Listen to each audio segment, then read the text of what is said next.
প্রকৌশলী অধিকার আন্দোলনের ৩ দফা দাবি মেনে নিলে কঠোর প্রতিরোধ গড়ে তোলা হবে বলে হুঁশিয়ারি দিয়েছেন বাংলাদেশ ডিপ্লোমা ইঞ্জিনিয়ারিং ছাত্র শিক্ষক পেশাজীবী সংগ্রাম পরিষদ।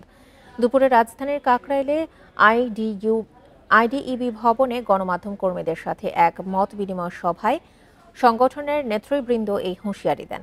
এ সময় প্রকৌশল কর্মক্ষেত্রে মীমাংসিত বিষয়ে অক্ষুণ্ণ রেখে ৭ দফা দাবি বাস্তবায়নের আহ্বানও জানিয়েছেন সংগঠনের নেতারা।